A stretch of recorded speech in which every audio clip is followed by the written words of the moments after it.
बरादरात मिल्लत इस्लाम अस्सलामु अलैकुम वरहमतुल्लाहि वबरकातुहू। नहमदुहु व नुसल्ली अला रसूलिहिल करीम अम्मा बाद फ़अऊज़ु बिल्लाहि मिनश शैतानिर रजीम बिस्मिल्लाहिर रहमानिर रहीम। इक़रा बिस्मि रब्बिकल लज़ी ख़लक़ आमनतु बिल्लाहि सदक़ल्लाहुल अज़ीम।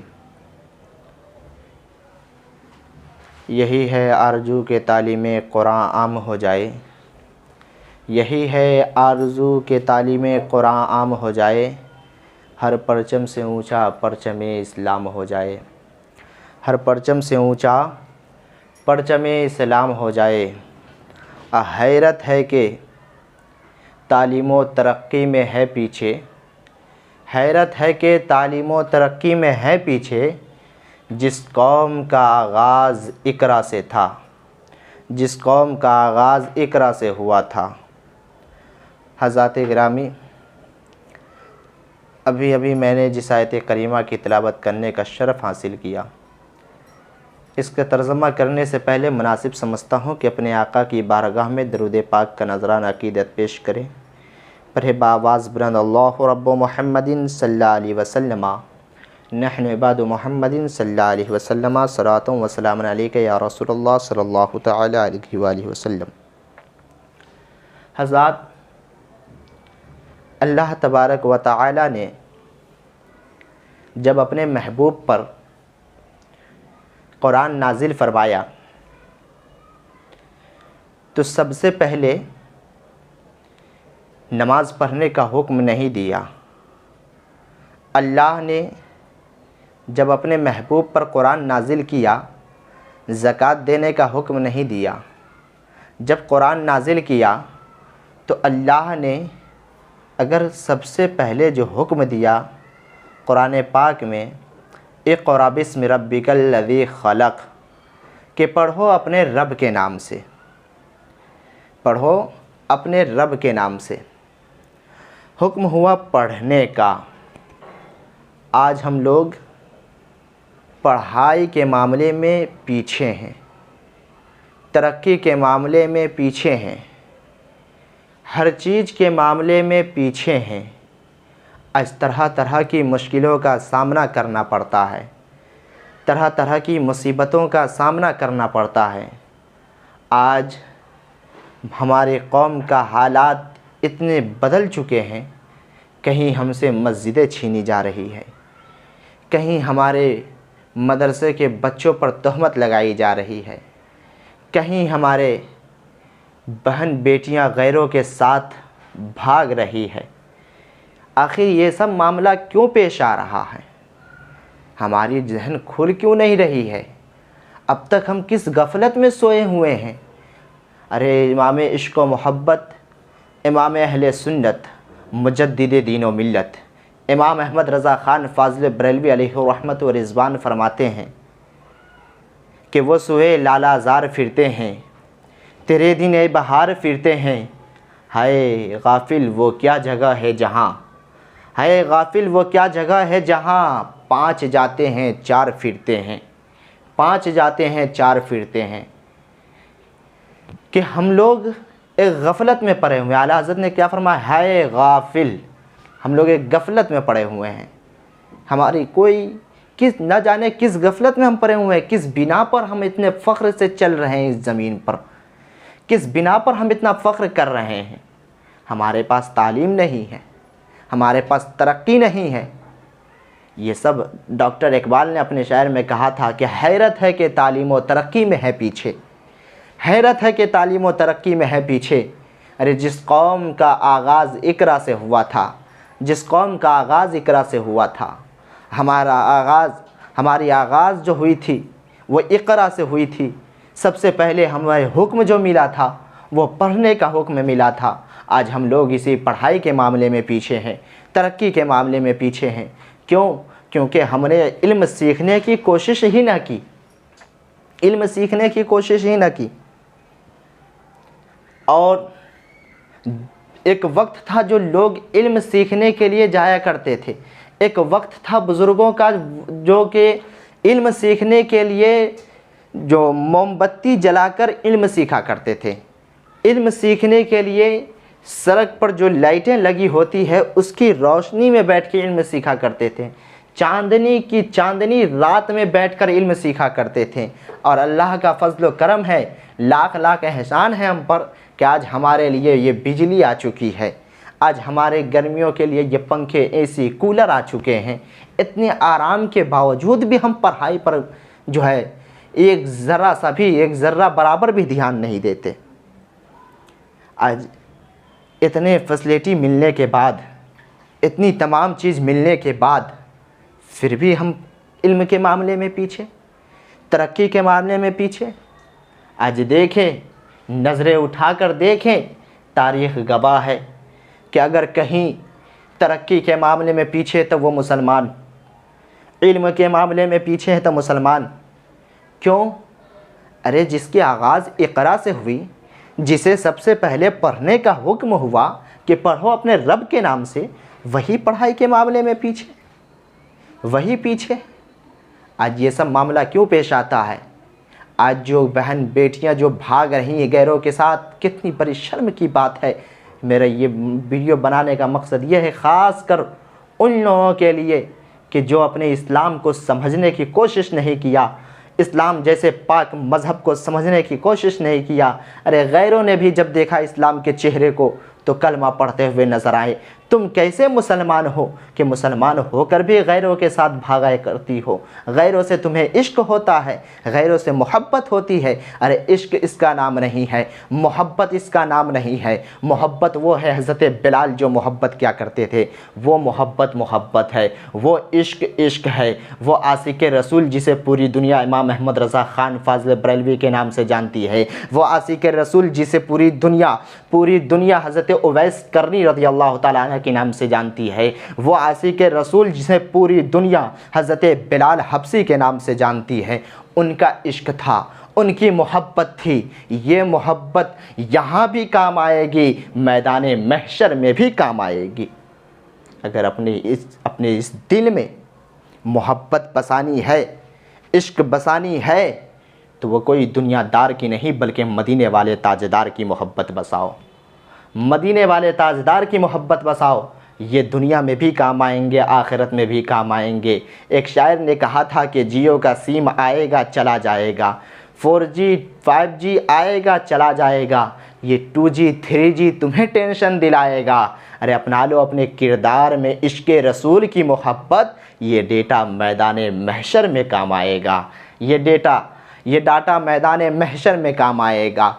तो ये कब हम आशिक रसूल बनेंगे, कब हम अपने नबी के इश्क को समझेंगे? जब हम तालीम हासिल करेंगे, जब हम पढ़ाई की तरफ जाएंगे, जब हम अपने हाथों से, जब अपने ज़ुबान से बिस्मिल्लाहिर्रहमानिर्रहीम पढ़ेंगे, औज़ु बिल्लाहि मिनश शैतानिर रजीम पढ़ेंगे, जब अपनी ज़ुबान से कहेंगे औज़ु बिल्लाहि मिनश शैतानिर रजीम कि अल्लाह पनाह चाहता हूँ इस शैतान मरदूद से, हमें शैतान से पनाह मिल जाएगी, शैतान हमारे पास से हट जाएगा।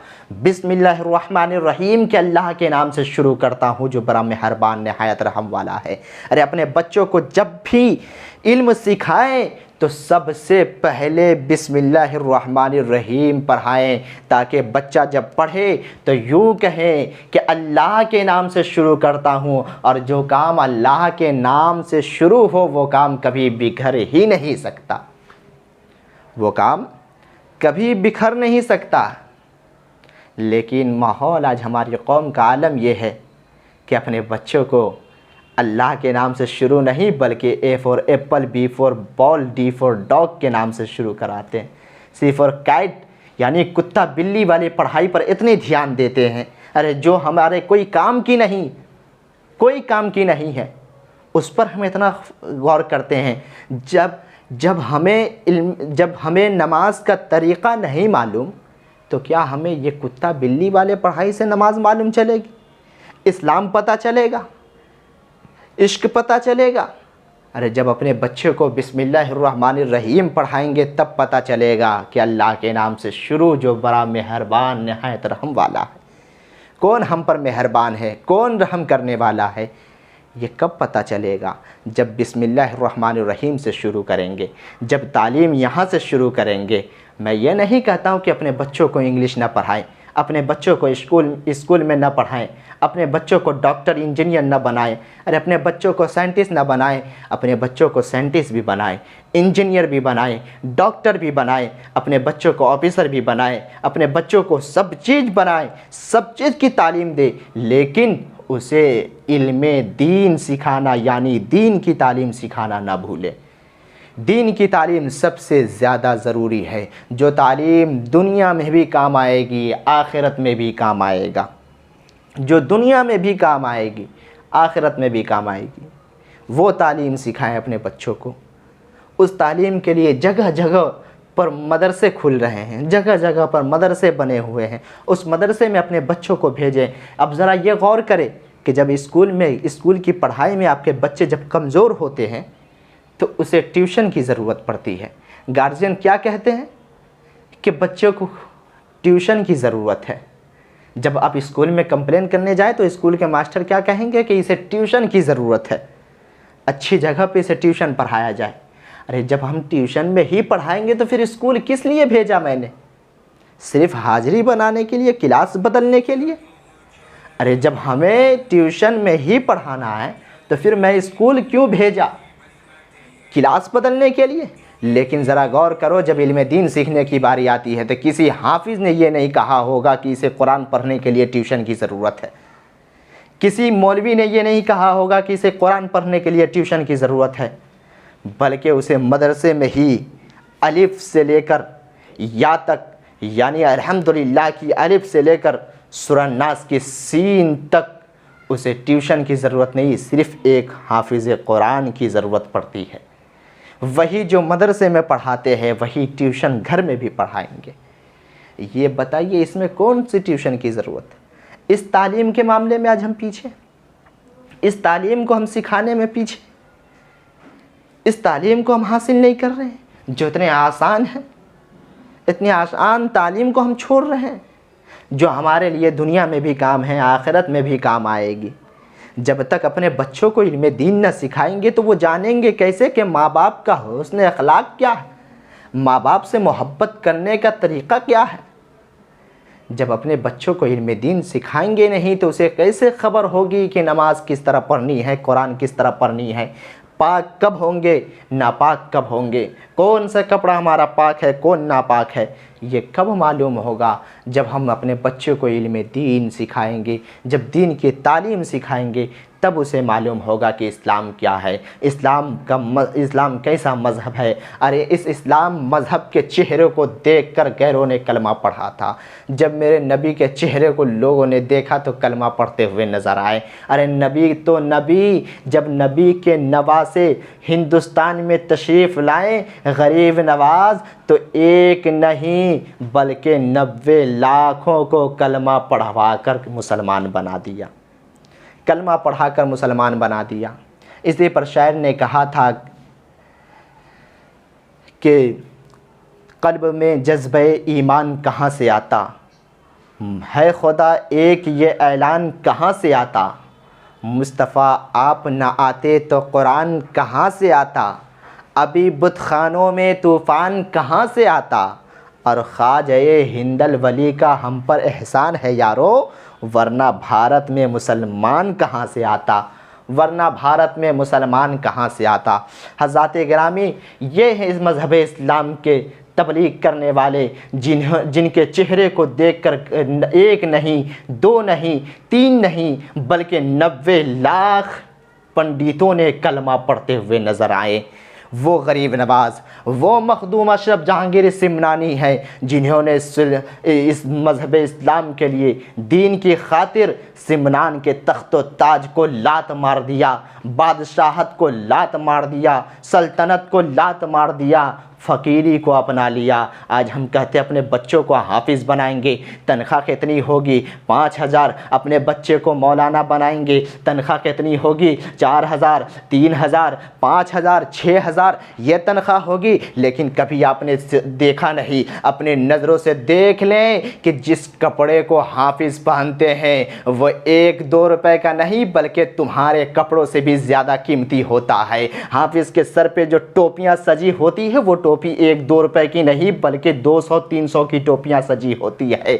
हाफिज़ जितने बेहतरीन लिबास में रहते हैं, जितने अच्छे लिबास में रहते हैं, जितना चेहरा चमकता हुआ हाफिज़ कुरान का नज़र आता है, जितना चेहरा चमकता हुआ आलिम दीन का नज़र आता है, उतना चेहरा चमकता हुआ किसी का नहीं आता है। आज हम कहते हैं अपने बच्चों को हाफिज़ बनाएंगे, इतनी कम तनख्वाह मिलेगी। अरे जितनी कम तनख्वाह में एक हाफिज़ कुरान, एक आलिम दीन खुश रहते हैं, एक मुफ्ती खुश रहते हैं, उतना आप भी खुश नहीं रहते हैं, उतना कोई डॉक्टर नहीं खुश रहता होगा, उतना कोई इंजीनियर खुश नहीं रहता होगा। अरे ये हाफिज़ कुरान 6,000 कमाते हैं, 5,000 कमाते हैं, 2,000 कमाते हैं, लेकिन इसी में खुश नज़र आते हैं और अपनी ज़ुबान को पुकार कर कहते हैं कि हम फ़कीरों को ऐसा गनी चाहिए, भीख दे और कहे और क्या चाहिए, कौन देता है देने को मुँह चाहिए, देने वाला है सच्चा हमारा नबी, देने वाला है सच्चा हमारा नबी।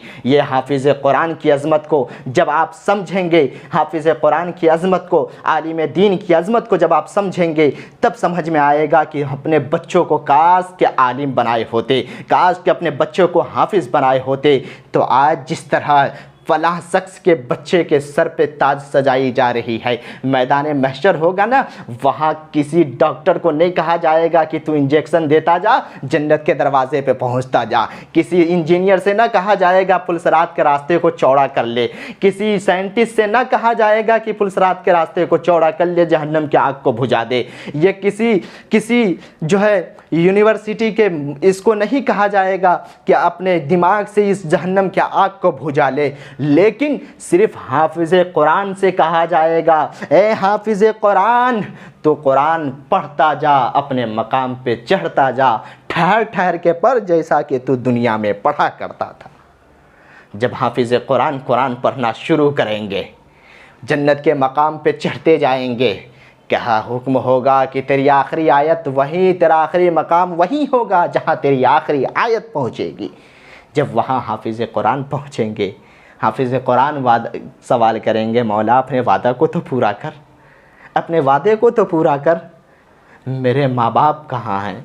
हुक्म होगा, माँ बाप सामने आएंगे और उस वैसे ताज से उस हाफिज़ कुरान के माँ बाप को सजाया जाएगा, उनके सर पर ऐसा ताज रखा जाएगा जो सूरज और चांद की रोशनी से भी ज़्यादा चमकदार होगी, उससे भी ज़्यादा चमकदार वो ताज होगा जो एक हाफिज़ कुरान के वालिदैन के सर पे सजाया जाएगा।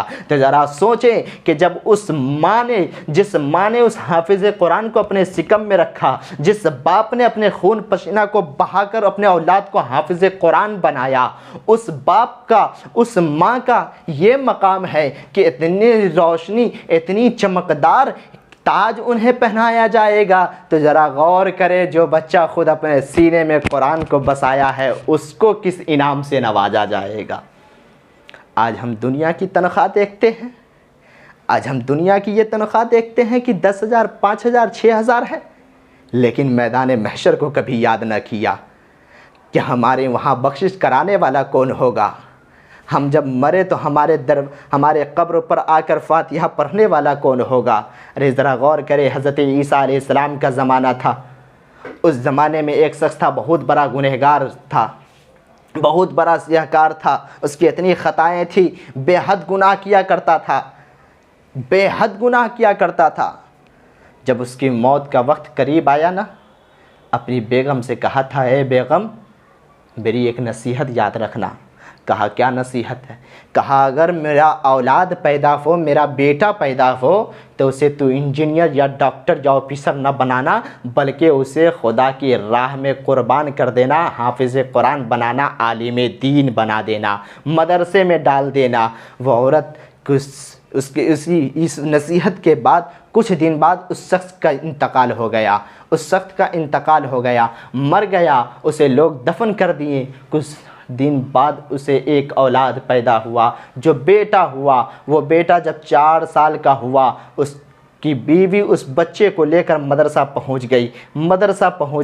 हज़रत ईसा अलैहिस्सलाम उस कब्रिस्तान से गुज़र रहे थे तो क्या देखते हैं कि कब्र में जो है आज़ाब हो रही है, इतनी भयानक आज़ाब हो रही है, जैसा कि मालूम चल रहा है कि बहुत बड़ा सियाकार इंसान था, बहुत बड़ा गुनहगार इंसान था। हज़रत ईसा अलैहिस्सलाम अपने रास्ते से चल देते हैं। कुछ लम्हों बाद उधर से जब वापस लौटते हैं तो क्या देखते हैं, जिस कब्र में अभी आज़ाब हो रही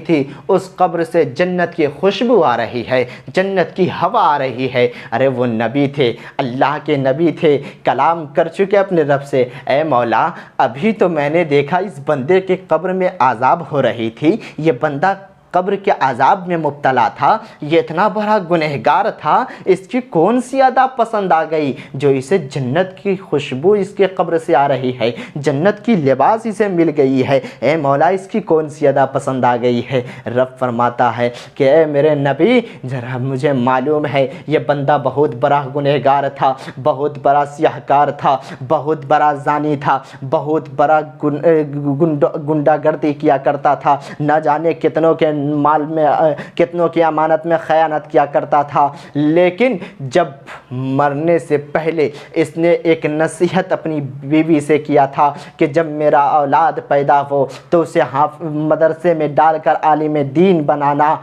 आज उसका बच्चा उस काबिल हो चुका है, मदरसे में पहुंचकर इल्म दीन सीख रहा है, और वो बच्चा अपनी तुतलाती ज़बान में मदरसे से बिस्मिल्लाहिर्रहमानिर्रहीम सीख कर आया और अपने वालिद के कब्र पे खड़ा होकर पढ़ा बिस्मिल्लाहिर्रहमानिर्रहीम। ऐ मेरे नबी, उस बच्चे की यही एक अदा पसंद आ गई कि जिसका खून, जिसका औलाद मुझे रहमान और रहीम पुकारता हो, उसके नज़रों के सामने उसके बाप को मैं आज़ाब में किस तरह मुब्तला कर दूँ। ऐ मेरे नबी, उस बच्चे की तुतलाती ज़ुबान ने मुझे रहमान और रहीम पुकारा, कहा रहम करने वाले रहम कर दे। तो उस बच्चे की इस तुतलाती ज़बान से जो रहमान और रहीम की सदा बुलंद हुई, वही अदा मुझे पसंद आ गई और मैं इसकी गुनाह को माफ़ कर दिया, इसे जन्नती लिबास दे दिया। तो जब अपने बच्चों को इल्म दीन सिखाएंगे तभी तो वो आपके कब्र पे जाके बिस्मिल्लाहिर्रहमानिर्रहीम पढ़ेंगे। आज इसी इल्म दीन को सिखाने के लिए आज हम लोगों ने, हमारे साथियों ने मिलकर एक मदरसा कायम किया, जिस मदरसे का नाम मदरसा फैज़ान इमाम आज़म अबू हनीफ़ा। ये गुलशन कॉलोनी 95 ग्राम में मौजूद है। हमारे साथी हज़रत हाफिज़ वक़ारी ज़ियाउर रहमान बरकाती साहब बहुत मेहनत किए, अल्हम्दुलिल्लाह बहुत मेहनत किए और उस मदरसे को कायम किया। और उस मदरसे में जो कानून डाला उन्होंने, जब मुझे दिखाया तो मैंने कहा हज़रत ये कानून बहुत बेहतर है अल्हम्दुलिल्लाह। इस मदरसे से बच्चे कुरान ख़ानी वाले नहीं बन के, बल्कि इस मदरसे से जो बच्चे हाफिज़ बने तो जहाँ ज़रूरत पड़े कुरान सुनाने की वहाँ खड़े होए और औज़ बिल्लाहि मिनश शैतानिर रजीम बिस्मिल्लाहिर्रहमानिर्रहीम पढ़ के कुरान सुनाना शुरू कर दे। ऐसा बच्चा इस मदरसे से निकलना चाहिए। हज़रत ने कहा अल्हम्दुलिल्लाह वैसा ही निकलेगा खालिद अशरफ़ी साहब, उसी तरह इस मदरसे से बच्चे निकलेंगे, उसी तरह बच्चे निकलेंगे जब इस मदरसे में अपने बच्चों को दे। अल्हम्दुलिल्लाह जब अगर अपने बच्चों को हाफिज़ कुरान बनाना है तो मैं कहूँगा कि ज़रूर मदरसा फैज़ान इमाम आज़म अबू हनीफ़ा को खिदमत करने का मौका दें आप हज़रात। उस मदरसे में जो है रूल्स और कानून उन्होंने जो बनाया कि एडमिशन जो है सिर्फ़ 15 साल से नीचे के बच्चों का होगा, उनसे 15 साल से ऊपर के बच्चों का नहीं। और उसमें टेस्ट देना लाजिम होगा। वो टेस्ट कम से कम 2 पारा भी अगर अच्छे से याद है तो फिर दाखिला हो जाएगी।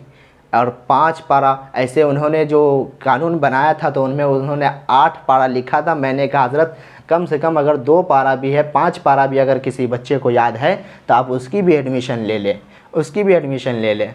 और उसमें एडमिशन फ़ीस 1100 रुपया है और मंथली फ़ीस 1000 रुपया है, जिसमें आपके बच्चों को तीनों टाइम खाना दिया जाएगा। तीनों टाइम, सुबह में नाश्ता, दिन का खाना, रात का खाना। बच्चे उसी मदरसे में रहेंगे। अल्हम्दुलिल्लाह उसमें पढ़ाने वाले उस्ताद भी माशाअल्लाह हाफिज़ भी हैं, कारी भी है, मौलाना भी हैं। वैसे उस्ताद भी उसमें पढ़ाने वाले हैं, जिसमें आपके बच्चों को हाफिज़ कुरान के साथ साथ आशिक रसूल भी बनाया जाएगा। मसलक आला हज़रत के पैगाम पर भी उन्हें चलाया जाएगा। मसलक आला हज़रत को अपने दामन में मजबूती के साथ पकड़ने का तरीका भी सिखाया जाएगा। और उस मदरसे में कुरान की तफसीर भी पढ़ाई जाएगी, कंप्यूटर भी बच्चों को सिखाया जाएगा और किताब अल्हम्दुलिल्लाह मदरसे की तरफ से फ्री में मिलेगी। और जो है, और जो उन्होंने कानून अपना हमें बताया है, पूरी तो हमें अच्छी तरीक़े से याद नहीं है। मैंने जब उनका देखा लिस्ट और उसे पढ़ा तो मैं पढ़ने के बाद देखा था माशाअल्लाह हमें बहुत पसंद आया कि है ना, आज के दौर में इसी तरह होनी चाहिए। इसी तरह बच्चे जो है बच्चों को पढ़ाएं। और मेरा मकसद ख़ास यही होना चाहिए कि हमारे मदरसे से निकलने वाला बच्चा कोई इधर उधर का नहीं, बल्कि अच्छा आलिम बन के निकले, अच्छा हाफिज़ बन के निकले। साथ में उसे इंग्लिश क्लास भी कराई जाएगी, इंग्लिश की भी क्लास कराई जाएगी, कंप्यूटर भी सिखाया जाएगा। और बच्चों को कपड़ा धोने के लिए वॉशिंग मशीन भी हज़रत ने लाया है और उन्होंने वॉशिंग मशीन का भी इंतज़ाम किया। मैंने देखा कि हज़रत हम लोगों के ज़माने में तो ये भी न थी और अभी के ज़माने में देखिए बच्चों पर इतनी फैसिलिटी अब डाल दिया। अल्हम्दुलिल्लाह बच्चे ज़रूर इस मदरसे में पढ़ना चाहेंगे और ज़रूर इस मदरसे से बच्चे कामयाब होंगे। लेकिन शर्त यही है कि बच्चों पर मेहनत करनी होगी।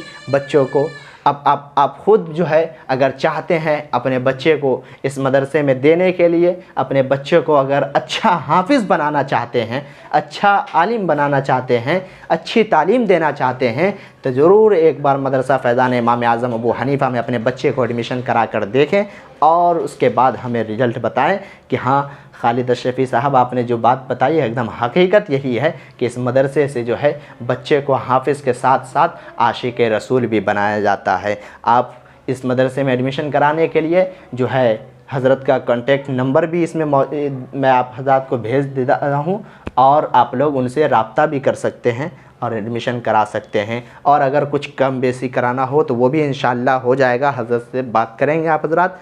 मेरी यही दुआ है कि रब तबारक व तआला हम तमाम को इल्म दीन सीखने की तौफ़ीक़ अता फ़रमाए, अपने बच्चों को इल्म दीन सिखाने की तौफ़ीक़ अता फ़रमाए। जब अपने बच्चे को इल्म दीन सिखाएंगे तो कल वो आपके क़ब्र पर खड़ा होकर ज़रूर फ़ातिहा पढ़ेगा, आपकी मग़फ़िरत करेगा। अपने बच्चे को ज़रूर आलिम बनाए। अरे क्यों ना बना पाएंगे? है इस मुल्क में, इस हिंदुस्तान की सरज़मीन पर वो शख्स जिसे पूरी दुनिया फ़ज़ल हक़ खैर आबादी के नाम से जानती है, जो आलिम भी थे, फ़ाज़िल भी थे, हाफिज़ भी थे, मस्जिद के इमाम भी थे, मस्जिद के इमाम भी थे, रमज़ान में तरावी भी सुनाया करते थे।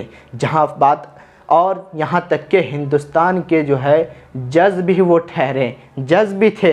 अब बताएं क्या उन्होंने हाफिज़ के साथ साथ स्कूल की पढ़ाई ना की? अगर स्कूल की पढ़ाई ना की होती तो फिर जज कैसे बन जाते? तो क्यों ना अपने बच्चे को हम भी हाफिज़ भी बनाएं, आलिम भी बनाएं और अपने बच्चे को इल्म दीन के साथ साथ दुनियावी इल्म भी ज़रूर सिखाएं, ताकि दुनियावी इल्म इस माहौल के लिए, इस कौम, इस हिंदुस्तान के लिए जो है, अपने इस दुनिया के लिए अभी का जो माहौल है, इस माहौल में दुनियावी इल्म का भी सीखना एकदम ज़रूरी है, इसका भी सीखना ज़रूरी है।